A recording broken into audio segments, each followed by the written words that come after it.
what I have learned is that fear are two things. Number one, fear is a spirit. If you're taking notes, I would write that down. Fear is a spirit. And what we do know is that we have to get fear off of us. And, fear is not for the faint at heart. I mean, think about it. God told Moses, don't be afraid. God told Joshua, don't be afraid. God told Mary, don't be afraid. God told Peter, don't be afraid. These are not lightweights. These are not like, well, who are these people? No. They're the people we read about, we preach about, we talk about. Are they like just living God? No. Are they like major leaders? Yeah. Are they like, once they were leaders, then they didn't deal with fear? No. I mean, Joshua, God kept telling him over and over, don't be afraid. Don't be afraid. Don't be afraid. Jeremiah, don't be afraid. In fact, if you don't say what I'll tell you to say, I'll embarrass you in front of them. How's that for motivational? But what I've learned is that fear is a spirit that we have to get off of us, and it wants to come and hang out with us. Fear is mentioned 500 times in the Bible.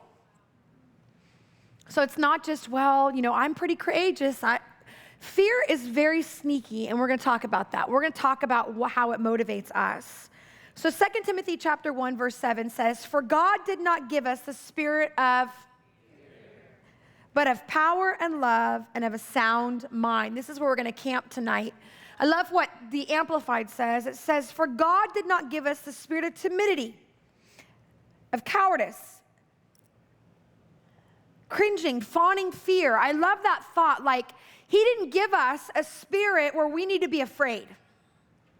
He didn't give us a spirit of backing off, of, I don't know. No. He gave us a different type of spirit, it says, but he gave us a spirit of power, of love, of calm, and a well-balanced mind. How many of you know fear really starts in the mind? Fear hangs out in the mind, and it loves to make a way in your thoughts. And fear has a way of convincing you that it's true. Because, and we've learned about this a little bit, fear and fact are two different things to God. Fact is reality, but truth is his reality. And we've got to learn to decipher that in our lives. And so we find it's a well-balanced and a disciplined and self-controlled mind. You can't be brave and fearful at the same time. You're going to have to choose what kind of leader you want to be. Are you going to operate in fear? Or are you going to operate in faith? Are you going to believe what God says? Or are you going to believe what the devil says? I just have learned it's kind of that simple. Are you going to allow your mind to play out every foul thing that could go wrong? Or are you going to put your faith in him that says, you know what, even if I walk through the valley of the shadow of death, I will fear no evil, because your rod and your staff, they comfort me. There's a confidence that happens in us as leaders that we have to get a hold of. And I just want to say this. In this generation, there is a fear that's coming on us, which says you don't get to speak out against cultural things that go against what the world believes.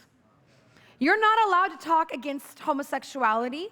You're not allowed to talk against abortion. You're not allowed to talk about people that are promiscuous. You're not allowed to talk about, and we're not going to talk about all that tonight, so calm down. But I'm just saying, you're not allowed to talk about anything that would paint anybody in a bad picture. You need to be loving, gracious, and I am so after love and grace. I absolutely am. I mean, I'm like, if you don't feel loved, I don't want to talk to you about your sin until you feel loved. Like, that's kind of where I'm at in my life. But what I'm finding is if we're going to be leaders in this generation, we're going to have conviction.